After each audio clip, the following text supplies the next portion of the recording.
नमस्कार, मैं प्रिया एक बार फिर से स्वागत करती हूं आपका भारत लाइव में। बिहार में जो विधानसभा चुनाव होने हैं, आज से उसके दूसरे चरण की नॉमिनेशन स्टार्ट हो चुकी है। पहले चरण में बहुत सारे प्रत्याशियों के नाम आपको पता चल गए होंगे। हो सकता है कि आपके विधानसभा क्षेत्र के जो प्रत्याशी होंगे उनके बारे में आपको पता चल गया होगा।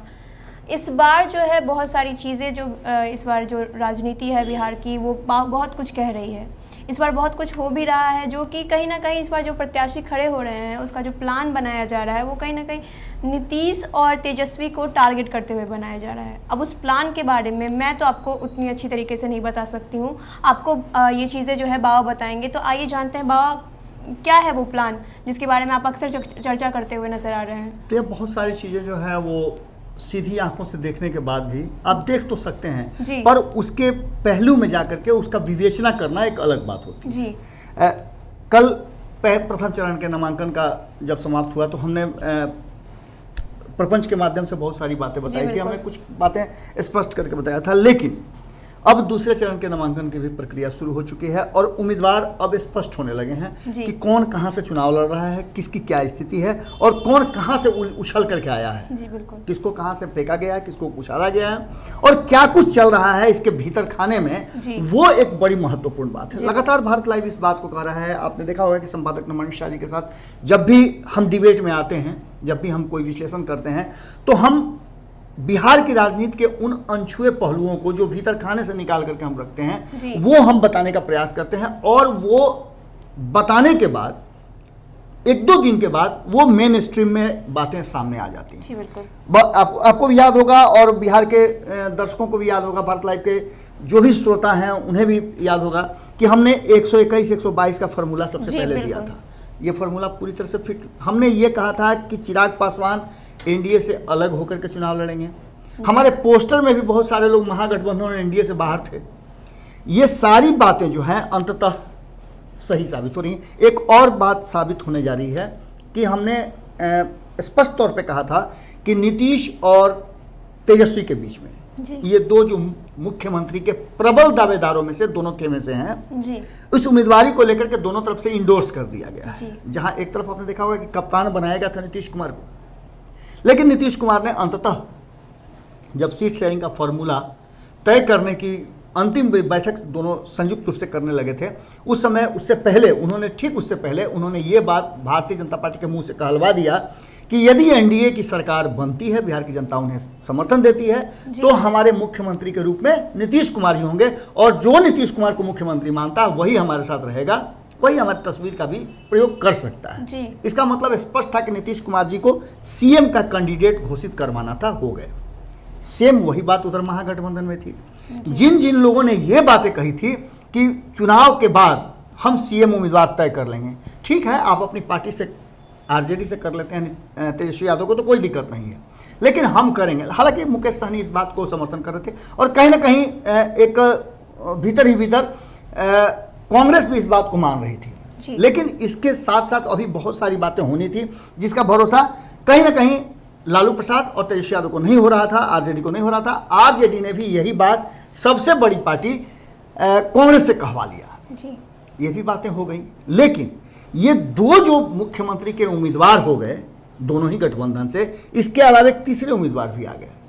आपने देखा होगा कि आरएलएसपी के साथ बीएसपी का जब गठबंधन हुआ जी, तो मायावती ने साफ तौर पे एक चिट्ठी लिख करके प्रेस में बताया कि अगर हमारे गठबंधन को मान्यता मिलती है बिहार में, अगर सीट मिलता है तो मुख्यमंत्री उपेंद्र कुशवाहा होंगे जी। यहाँ भी एक तय हो गया। लेकिन चिराग पासवान को लेकर के बहुत सारी बातें हो रही थी। हम अभी जो बात करने जा रहे हैं वो चिराग पासवान और आरएलएसपी की ही बात करने जा रहे हैं।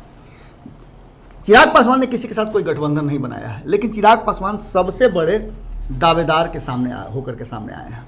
चिराग पासवान ने लगभग उन सभी सीटों पर जिस पर नीतीश कुमार चुनाव लड़ रहे हैं उस पर उम्मीदवार उतारने की बात पहले ही कही थी जी। एक बार फिर से पहले चरण के जो 71 सीटों के हमारे पास रुझान हैं, जो नाम सामने आ गए हैं, उन नामों में अगर हम आपको बताएं तो कहीं ना कहीं 42 उम्मीदवारों की जो सूची जारी की गई है उसमें अधिकांश सीटें जो है वो उनके खिलाफ लड़ रहे हैं जी। और वही नहीं, आरएलएसपी भी लड़ रही है। अब आप समझिएगा इस गेम को, कहीं ना कहीं इसमें गेम तो जरूर है जी। बिल्कुल। आप बीजेपी के खिलाफ क्यों नहीं खड़ा कर रहे हैं चिराग जी? इसका मतलब है कि बीजेपी और आपके बीच कहीं ना कहीं कोई पैक्ट है। जी बिल्कुल। दूसरा सबसे महत्वपूर्ण बात कि बीजेपी के कई कद्दावर नेता, लगभग 6 ऐसे नाम हमारे सामने हैं जिन नामों को हम बड़ी मजबूती से देख रहे हैं कि वो चुनाव लड़ रहे हैं एलजेपी के सिंबल पे, लेकिन वो फील्डिंग कर रहे हैं भारतीय जनता पार्टी की। इसका मतलब है, और नीतीश कुमार के खिलाफ, ये भी बड़ी बात है, नीतीश कुमार के खिलाफ। इसका मतलब है कि कहीं ना कहीं नीतीश कुमार को बैकफुट पर ले जाने का प्लान है। जी बिल्कुल। वहीं ये उम्मीदवार जो हैं आरजेडी के खिलाफ भी हैं। आरएलएसपी ने दोनों को टारगेट किया है। हम आंकड़ों की नज़र में देखें तो एक 2-3 महत्वपूर्ण बातें हैं जो बहुत गंभीरता से बताने वाली हैं। हमारे पास जो 6 लोगों की लिस्ट है उसमें दिनारा से राजेंद्र सिंह लड़ रहे हैं। राजेंद्र सिंह को कौन नहीं जानता, हमने कई बार इनका नाम लिया है। सासाराम से रामेश्वर चौरसिया चुनाव लड़ रहे हैं। रामेश्वर चौरसिया को कौन नहीं जानता। रामेश्वर चौरसिया बीजेपी के बहुत ही कद्दावर नेता हैं, प्रवक्ता रहे हैं। लोकसभा चुनाव में आपने देखा होगा किस तरह से वो फील्डिंग कर रहे थे। उषा विद्यार्थी जो एक पुरानी नेता हैं, काफ़ी वरिष्ठ नेता हैं और पालीगंज से उन्होंने ताल ठोका है। झाझा की बात करें तो रविंद्र यादव हैं और जहानाबाद से इंदु कश्यप हैं। वहीं घोसी से राकेश कुमार जो भारतीय जनता पार्टी के नेता हैं वो हैं। इतना ही नहीं, कई नेताओं, कल आपने देखा होगा कि विशाल जब लाइव सेशन में जा रहे थे तो किस तरह से चोकर बाबा को लेकर के हंगामा हो रहा था।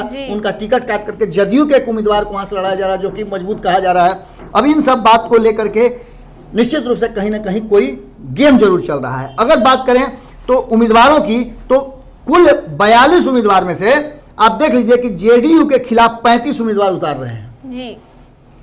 हम के खिलाफ 6 उम्मीदवार हैं जी बिल्कुल। और वीआईपी के खिलाफ भी 1 उम्मीदवार एलजेपी ने उतारा है जी। इसका मतलब कहीं ना कहीं आप समझ लीजिए, साफ स्पष्ट है कि यहां से जेडीयू को हराने के लिए, जहां एक तरफ एलजेपी अपना पूरा ताकत लगा रही है, वहीं जेडीयू को हराने के लिए इन 35 सीटों पर आरजेडी भी अपना पूरा दमखम लगा रही है, क्योंकि आरजेडी के खिलाफ ही जेडीयू को टिकट मिला है।